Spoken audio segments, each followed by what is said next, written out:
বিসমিল্লাহির রহমানির রহিম। এখন একেবারে দুপুর টাইম। আমরা আসছি হচ্ছে কুমড়া সংগ্রহ করার জন্য আর কি। আমাদের এই ক্ষেতে আজকে যত কুমড়া আছে পাইকে গেছে অনেকই, তো এটা সব সংগ্রহ করে আমরা নিয়ে যাবো এখান থেকে। প্রচণ্ড রোদের মধ্যে বেশিক্ষণ দেরি করা যাবে না, কাজ শেষ করে ফেলতে হবে ইনশাআল্লাহ। দেখেন আমি আপনাদেরকে একটু দেখাই, এই যে কুমড়াগুলো না দেখেন সব কিন্তু পাকা ধরছে আর কি। এই যে পাকা শুরু হয়েছে, এই যে এই যে পাক ধরছে। আমি কাইটে দেখাবো না, উপরে নিয়ে ধরো রাখো। আলহামদুলিল্লাহ ফলন মোটামুটি খারাপ হয়নি, আশানুরূপ না হইলেও খারাপ হয়নি আর কি আলহামদুলিল্লাহ। দেখেন আলহামদুলিল্লাহ এটা সাইজ এরকমই হবে। আমরা যদি একটু নাড়া অথবা খড় দিয়ে রাখতাম তাহলে হয়তো আরও ভালোভাবে আমরা নিতে পারতাম এখান থেকে। এই দেখেন এই যে কি সুন্দর করে হলুদ হয়ে গেছে পাইকে আর কি। হ্যাঁ দেখছেন একবারে সুন্দর করে পেকে গেছে এটা। এখন এগুলোকে আমরা সংগ্রহ করে নিয়ে ফাইটে গেছে এটা নিচে পাকা চোটে। এই যে নতুন নতুন করে আবার হইতেছে আর কি, কুমড়ো হইতেছে। এগুলো ছোটো ছোটো, এগুলো লাস্টের দিক দিয়ে হয়তো 2-4টা আমরা পাইতে পারি। আর এইখানে দেখেন টমেটো পাইকে কি অবস্থা, এই দেখেন এই যে অবস্থা। শেষ সময়ের টমেটো তো একবার কি পাকা পাকছে, একবারে পুরো ক্ষেত লাল হয়ে গেছে, এদিক দিয়ে পুরো লাল হয়ে গেছে পাকার চোটে। দেখছেন কি সুন্দর এটা পাকছে। এই কুমড়ার সাইজ এতটুকুই হয় আর কি, মানে এর থেকে বড় হয় না। এতটুকু হওয়ার পরেই হচ্ছে এটা পেকে যায়। এই যে পেকে গেছে এটা, ধরো রাখো। বিসমিল্লাহ, দেখছো পুরো বাঙ্গের মতো কালার হয়েছে। ঝাঁকা নিয়ে এসেছিলাম আমরা হচ্ছে বাড়ি থেকে একটা, তো মনে হয় না আমাদের এক জায়গায় হবে, আবার পাঠাইছি আর একটা ঝাঁকা আনতে।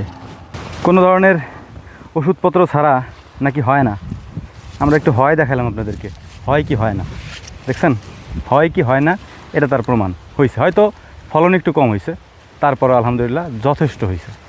আর কি লাগে, আরও তো আমরা এখান থেকে নিয়ে নিয়ে খাইছি আর কি।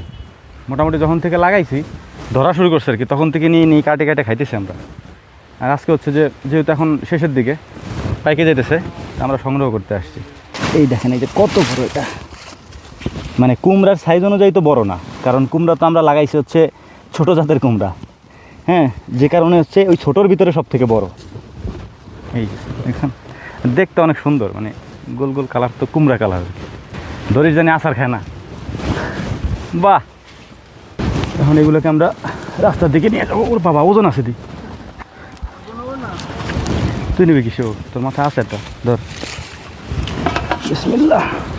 আমরা আমাদের এখানে কয়েক জাতের টমেটো লাগাইছিলাম, তার মধ্যে একটা হচ্ছে এই যে উপরে, যেটা আমরা উপরে লাগাইছিলাম। দেখেন এইগুলার স্বাদ আবার একটু আলাদা। এই টমেটোগুলোর স্বাদ আবার একটু ডিফারেন্ট অন্যগুলার থেকে। এই যে এগুলা সেটার কাজ শেষ। আনি যে আবার কতগুলো নিয়ে আসছে, এইগুলো হচ্ছে কুমড়োর শাক আর কি। শাক নিয়ে আসছে খাওয়ার জন্য। বিসমিল্লাহ। ভ্যান আনবার গেলে এখন সময় লাগবে না, বাড়ি গেলে বাড়ি যাইতে আসতে যতক্ষণ সময় লাগবে না ততক্ষণ আমরা বাড়ি চলে যাবো। মানে আরও সামনে নাও এসে। তো আলহামদুলিল্লাহ আমরা বাড়িতে নিয়ে আসছি।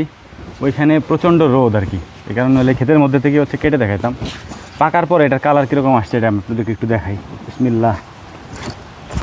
এই যে মাশাআল্লাহ একবারে হলুদ হয়ে গেছে। হ্যাঁ, মানে এখন এটা খাওয়ার একেবারে পারফেক্ট সময় আর কি। আরও পাকলে আরও শক্ত হবে, আরও খাইতে মজা হবে আর কি।